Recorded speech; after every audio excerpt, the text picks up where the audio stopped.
Question 20 reads, what can the reader conclude from paragraph 5?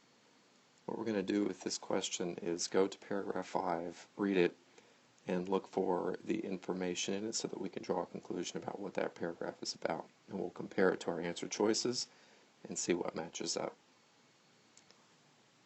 Paragraph 5. The 1968 Olympics in Mexico City took place during the summer between Fosbury's junior and senior years at college.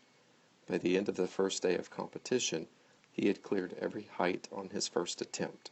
The 80,000 spectators were so fascinated by Fosbury's unusual technique that when the marathon leader entered the stadium for the final lap of his 26.2-mile race, he was hardly noticed. Fosbury proved the worth of his technique by setting an Olympic and American record of 7 feet 4 1/4 inches and by winning the gold medal. So the key idea here, or key idea, seems to be the 1968 Olympics, that this guy Fosbury competed in those Olympics, that he was extremely successful, and this seems to be a big one here. He was so successful that people did not notice the marathon runner when he came in after a 26.2-mile race, and that this Fosbury guy has a technique that helped him set records in his event. So let's see what the answer choices offer us. F, when Fosbury competed at the 1968 Olympics, he was the center of attention. So what I'll do here is check off the things that are true and that are supported by that paragraph. And so he did compete, was 1968 Olympics, and that idea of being the center of attention, I go back to this 80,000 spectators were so fascinated that they hardly noticed the marathon runner. So that all seems to be supported. G, Olympic spectators are more interested in high jumpers than in marathon runners. So the key to this one, and the reason that I don't like it as much as F, is because it says high jumpers and marathon runners. What paragraph 5 says is that this one high jumper, Fosbury, was doing something so unusual and interesting that the spectators were more interested in him than in one other marathon runner. So I'm going to eliminate G. H, Fosbury didn't face much competition at the 1968 Olympics. Well, there's nothing that really is addressed about this idea of competition in the 1968 Olympics. Paragraph 5 is about Fosbury, not his competition. So we can't be really sure whether his competition was very intense or not. So I'm going to eliminate H because it's not as strong as F. And J, the Olympics used to produce more record-setting performances. No, paragraph 5 is about one record-setting performance. It doesn't say anything about whether there's more or less than in previous years. So I'm going to eliminate J and choose F with 100% certainty because, again, it talks about competition, the Olympics, and this guy Fosbury being the center of attention in those Olympics. So 21 reads, the author includes the information in paragraph 4, and this is another one where we're being asked to kind of draw a conclusion about what that paragraph is about, and what the author is trying to do.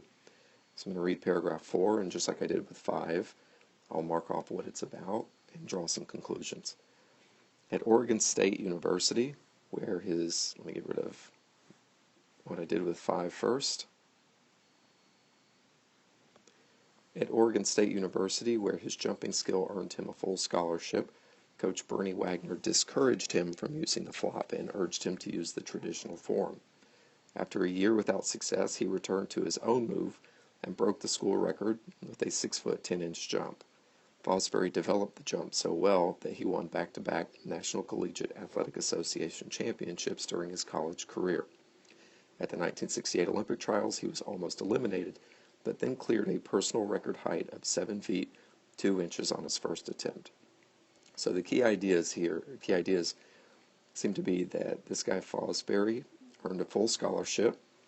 His coach discouraged him from using his flop technique, Um, he had a year without success, and then Fosbury returned to his flop technique and ended up breaking a school record, won back-to-back championships, went to the Olympics, and had a personal record of 7 feet and 2 inches.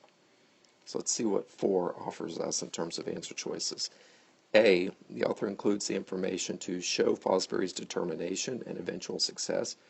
I see determination, and I see success. Determination in that he kept trying, even after a coach wanted him to use a different technique. He kept working, kept at it, and eventually made it to the Olympics. So A is a possible answer. B, explain the mechanics of the Fosbury flop. I'm going to cross out mechanics because there's nothing in the selection about what the, or in that paragraph about what the mechanics of the Fosbury flop or how he does his jump. None of that's there. C, demonstrate Fosbury's reluctance to follow the advice of others. So I may have to look up this word reluctance, but it means an unwillingness to do something. And what I remember in 4 is that his coach discouraged him from using the flop. And for a year, he followed his coach's advice. So he wasn't reluctant, it just wasn't successful when his coach tried to change his style. So I'm going to eliminate C because Fosbury was not reluctant. D, emphasize Fosbury's desire to get a college education. This word desire, yes, he went to college, but that paragraph isn't about his desire to go to college. It's just about the fact that he went to college and did so on a scholarship and won championships. So that word lets me eliminate D, and I can be 100% confident that A is the correct answer. That's why the information in paragraph 4 is there, to show Fosbury's determination and eventual success.